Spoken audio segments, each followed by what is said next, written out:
My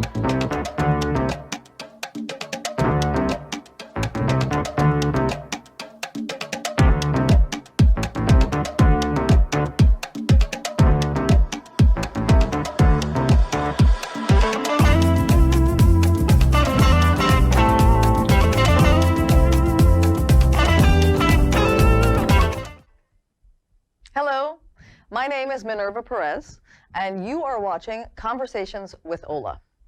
This is our first show, and we are very excited to be doing this here at LTV Studios.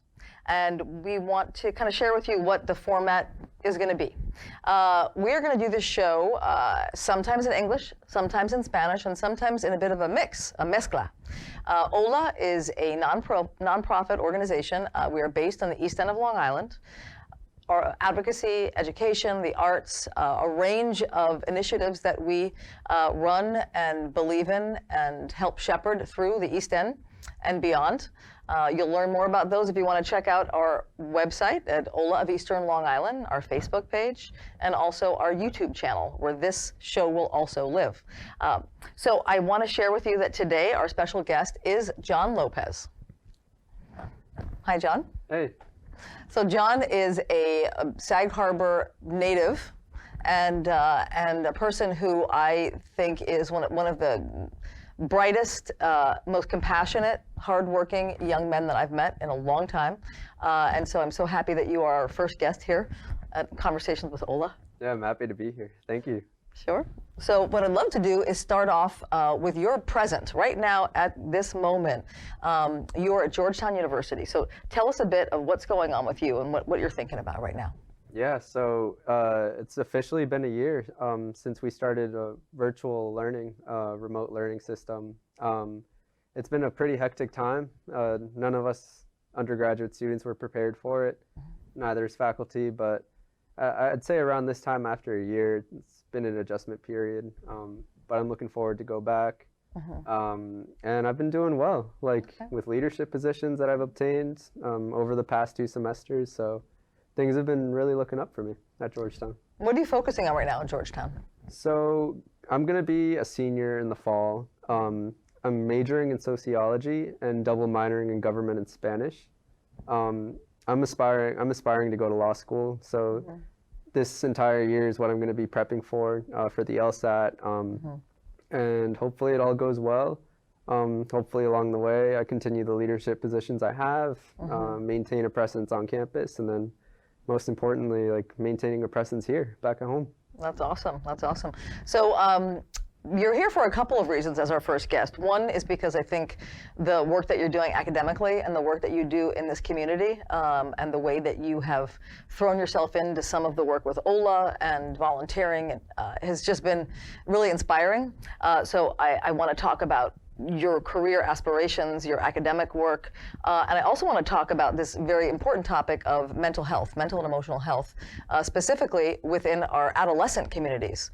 So not just Latino adolescents, but all adolescents. Yeah. And so you're also here for that because there's some work you've engaged in with us with short films, and we're going to talk about that as well. But I want to let the audience know that's sort of also why you're here.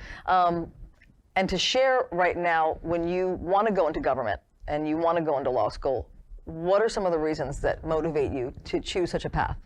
Yeah, so I feel like maybe as a kid, I'd always say I want to be a lawyer, So one of those dream jobs where kids are saying I want to be an astronaut. But for me, it was a dream initially, but I think over time, and then especially in 2019 when I took a gap year, right after the fall semester of my sophomore year, it really solidified my passion for law, learning more about it, learning how the local court system works, the local criminal justice system here in Suffolk County, especially the East End of Long Island. It's really been an inspiring thing. It's been an eye-opening experience for me. Witnessing the way the behind-the-scenes work goes on with the legal system, and then with government as well. Like I said, I'm minoring in government because electoral politics is always an option, There's plenty of things you can do with a law degree besides being an attorney. So sure. I don't know, for me it might sound a bit cliche, but I do want to change the world. but for a start, I want to change my community here. You will, and I'm not going to get all mushy, but I know that you will. There's so many people in your corner, and that we know that you're going to do great things. So I'm so glad that you're here. I think every show I'm going to cry. I think I've decided that every show. No, I'm not going to, I promise. But that your interest, and I know how earnest they are and how they're going to take you forward in life. So I was excited to have you involved in the sort of police reform committee that was happening and the task force that was happening in Southampton Town. And you were able to jump into that. And I think it was really impressive what our local government saw in you, and also our Suffolk County DA. You want to talk about that at all?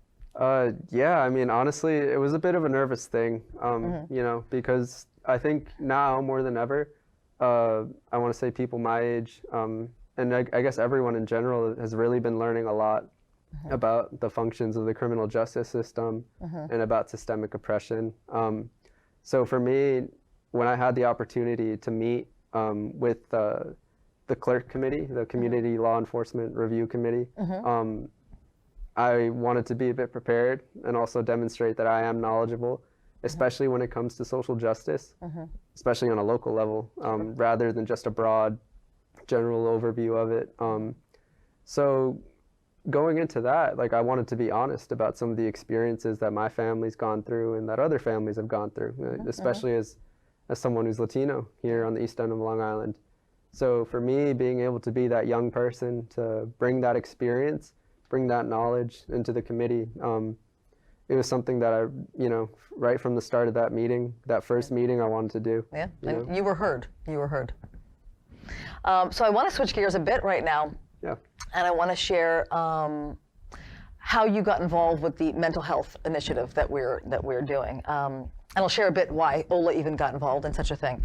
Probably about 3 years ago or so, we started doing Círculos de fuerza, circles of strength, to really focus in on mental health around families. And we were doing that at a time when, during a particular administration, our previous administration, that there was a lot of fear for very good reason. And this fear was resonating and holding itself in the bodies of little tiny children. And when we saw that happening, we were able to engage with some mental health care professionals that are Latino or Spanish speakers, and we were able to collaborate with CIMI, the Children's Museum of the East End, to have that location be a place where we could have this wonderful dinner with everyone at a table. And then after that, break up into certain age groups and adults and children, and be able to have conversations appropriate to age about what's going on. You know, how do I talk to my child when my child is hearing this horrible, scary news? You know, there was a 6-year-old girl that would wake up every couple of hours, literally, and go touch her parents to make sure they were still there. That 6-year-old girl, you know, this is X amount of years later, but that stays in your body. That is in your DNA. And sure, you can get past it, but that takes time, and it takes the willingness and the awareness of a community and families to acknowledge that there's time that's going to take, and professionals could be involved, and the supportive nature of what's happening across all of our institutions, any institution that touches the life of a child or an adolescent. So we realized, certainly during COVID, that all this level of isolation, that was going to make that so much worse. And so we began to look at how are we going to offer the best? How are we going to learn what people need? And how are we going to get this directly from those most affected, as opposed to someone like me in my age, as a mid-50s woman, wanting to guess what people are feeling. So instead, we did the survey, reaching out to 12 to 29-year-olds to say, hey, listen, what is your experience in middle and high school, either now or in the past? And what were you struggling with anything at all? What were you struggling with? How did you handle it? Who did you speak to? Who do you wish you could have spoken to? And that kind of thing. So that survey really started to show us what students and what adolescents were really seeking, and where the barriers were. Then I started, then we kind of got together and said, you know what, let's have some other folks involved, and we got Alora Lagarde, who is a fantastic young woman, also from Sag Harbor, also your peer. Yeah. Yeah. Same grade. Same grade. Yep. And she was excited about doing a sort of a live action short to present on different topics around mental health and make sure that we could bring it out in the open so that we're trying to get rid of stigma. And what I want to do right now is sort of cut to and share with everyone this short piece that you were involved in. And I think it's fantastic, and it's directed by Laura Lagarde. So let's take a look. Of course.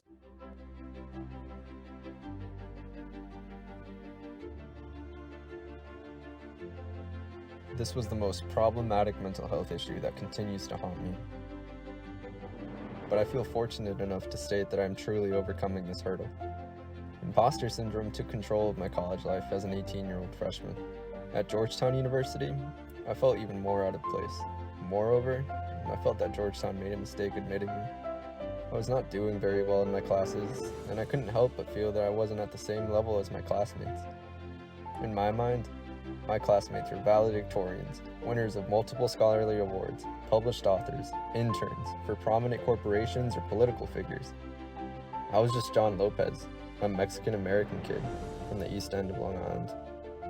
With this mindset of overthinking and just beating myself up, I took a leave of absence from school and stayed home for all of 2019. I felt like I was in a lost place and that I couldn't even finish my college education like I had hoped. Perhaps it was honestly just all one big mistake to dream so big. As the months went by, I gradually committed myself to boosting up my confidence by taking part in activities that have always brought me happiness. I'm no Division I soccer player, but it is a sport that I still feel highly committed to. Not only does it keep me physically healthy and strong, but this sport keeps me at peace. Overall, exercise is my cathartic release. It allows me to take out all of those negative emotions and use it as fuel for the activities that I love so dearly. Dedicating myself to soccer and working out is something I will always attribute to my current mindset as a 21-year-old young man. I look back at myself as a freshman in college and laugh. It's almost like seeing night and day. There's this huge difference in confidence and motivation, and I cannot help but take pride in how far I've come. From 18 to 19 years old, I wasn't at my best. Then from 19 to 20 years old, my mind could finally rest and rebuild. And now, as a 21-year-old college student, I feel more determined than ever to obtain my degree and accept my place at Georgetown. Now, I know that I do belong there.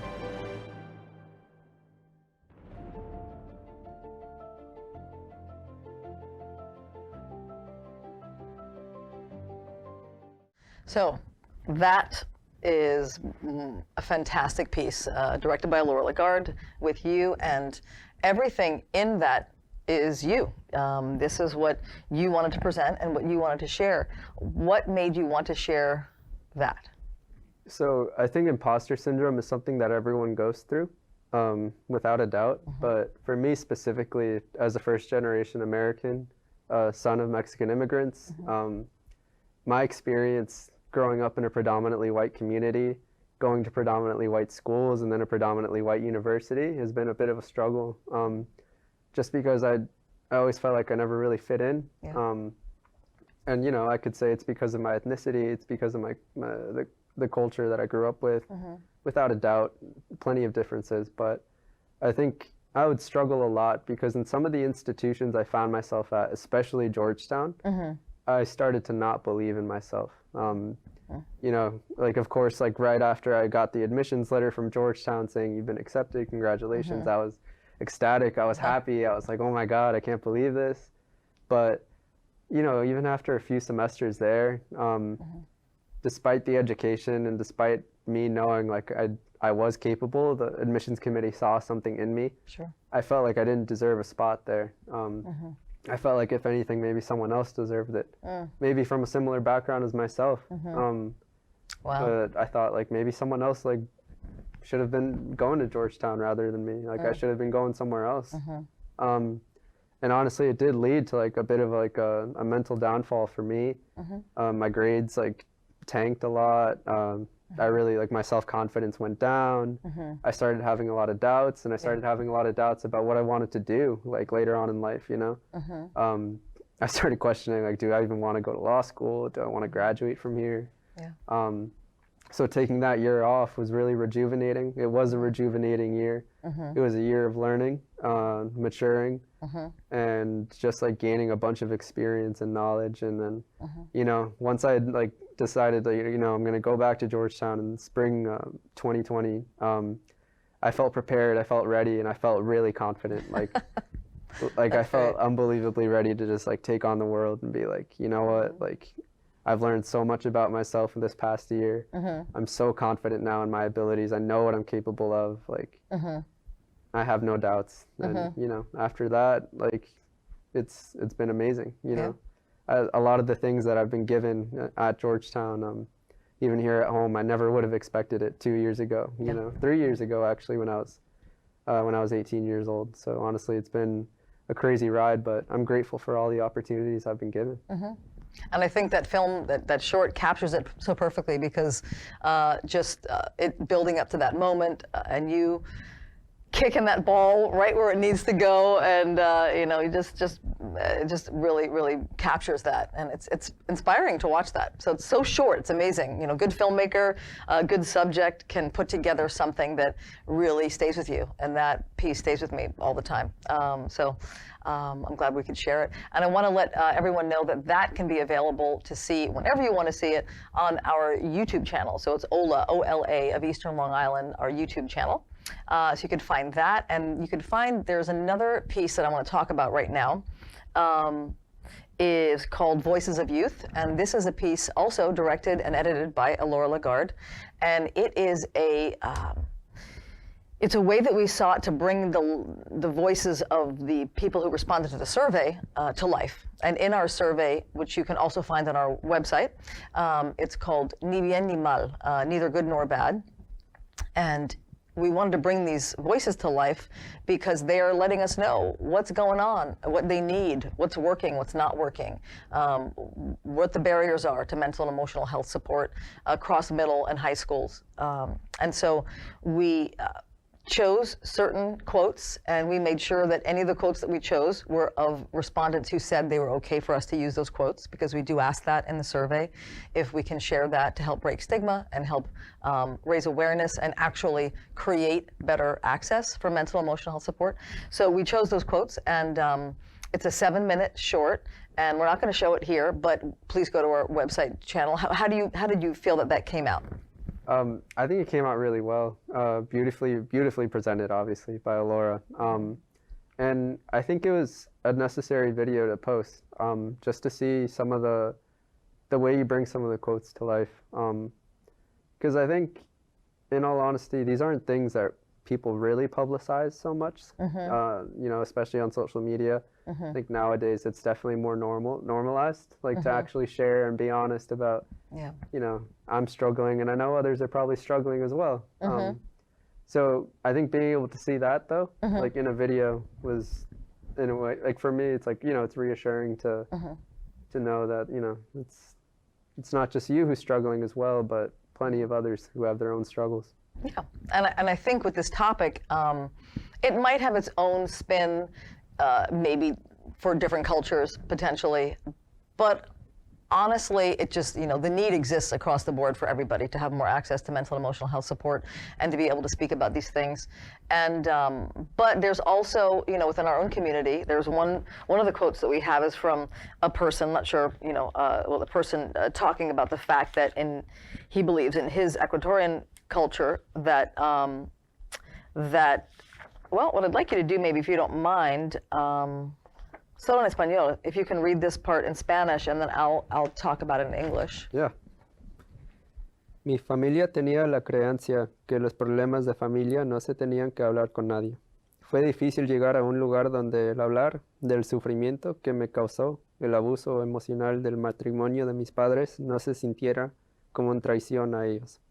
Otro problema cultural, especialmente en la cultura ecuatoriana, es la creencia que otros están sufriendo más, lo cual minimiza nuestra historia, sentimientos y experiencias. He tenido que desaprender todo eso. Yeah, so this quote is talking about the fact that my family had the belief that my family problems were not to be talked about with anyone, It was difficult to get to a place where talking about the suffering caused by the emotional abuse of my parents' marriage did not feel like a betrayal to them. Another cultural problem, especially in Ecuadorian culture, is the belief that others are suffering more, which belittles our history, our feelings, and our experiences. And I've had to unlearn all of that. I've had to unlearn all of that. So that quote was a very strong one for me as well, because you can be in an environment, and not just a family, but in an environment where, and also youth, oftentimes, it's minimized what they might be going through, so that adults can feel comfortable. That's a bit of a joke to say, oh, anxiety. What anxiety do you have? What is that? You're not paying the bills? What kind of anxiety? And the reality is that is just contributing to silencing and disconnecting youth from themselves, the value that they have of their own feelings, and also pushing them into other places to find solace or comfort or self-medicating or whatever it might be. And we really have to be better, I think, as folks that are either adults with kids and also folks running institutions where kids, adolescents, children are impacted by. So what are your thoughts on that? Yeah, honestly, I completely agree with the wording you used, silencing, and I'd say invalidation of the voices of youth. I think it's one of those things that perhaps adults don't realize, that no matter how young you are, some of these memories stick with you for the rest of your life. And in a way, they sort of serve as like a point of contact where it just throws your life in a certain direction that if that event had never happened, perhaps you would have gone down a different path. Yeah. Trauma exists, especially at a young age. I can't speak on myself necessarily, but I have peers who've gone through a lot when they were younger, elementary school age, and things that they shouldn't have seen, things that they shouldn't have heard. And in a way, it kind of normalized, for example, the way relationships should be, and it's unfortunate because it's a learning process as you're getting older. Because you're a child, but those things, those bad memories, the horrific events, the traumatic events, they stick with you for life. And because of the fact that they're unforgettable, and because sometimes parents or families will invalidate your voice and say it's not a big deal, get over it, move on. Or don't talk about it with anyone. That's our private business. Don't talk about it. Your family secrets. It's unfortunate because it makes it more difficult to reach out for help or even feel supported to reach out for help, or even feel support from your own family, especially. It can be tough. So I'm hoping that lots of folks are going to get to watch this and really think about what their own circumstances are, whether they are themselves going through this and having a hard time reaching out. There are some numbers out there. We're going to make sure that that at least a couple of numbers are out there on the screen. You could always call OLA as well at 631-899-3441 if you want to have help to see how you can reach out to other organizations. If you're in crisis, there's a great suicide prevention hotline. There's also 911, which is important. Olive Dispatch is also able to speak to you in Spanish. Just hold the line for a moment. And if you could share that in Spanish, just that if you really are in a crisis moment, that you would call 911. Just hold on for a moment. They will connect you to a Spanish-speaking interpreter to help understand what the emergency is. So, en caso si hay una emergencia, por favor llama 911. En caso si es algo muy grave, si no, usted puede llamar a una línea donde ellos te pueden dar consejos, ayuda y más resources si usted lo necesita. Si usted está sufriendo de algún tipo de situación donde de verdad necesitas ayuda. Pero otra vez, en caso, si es emergencia, si es algo muy critical, tienes que llamar a 911. Yeah. Thank you, Jon. Thank you. So what I want to focus on right now is where do we go from here? So we recognized from doing this survey, and we probably didn't learn a whole lot more than a lot of social workers in schools and organizations that focus on mental health. We learned a lot of probably what folks know in this field. But what we really learned was that the adolescents or the 12 to 29-year-olds that were responding to our survey were making it clear why they don't access this support. They let us know that on a scale of 1 to 5, it was a 5 in terms of importance, mental and emotional health, but they didn't always access it, and why. And some of those reasons were they were afraid of the stigma following them forever. They were afraid that their parents were going to get in trouble and that it was going to cost too much money to try to help them. And then also that they didn't fully trust school confidentiality. And that's not a slight to schools. There are so many quotes that we got that we include in our film that speak to the fact that what saved that child was their relationship to their teachers and or their guidance counselors or social workers. It is not the case for all students. Not all students feel that they have that access for a variety of reasons. It could be language, it could be what their family is making clear that they shouldn't be speaking about. It could be fear, it could be all kinds of things.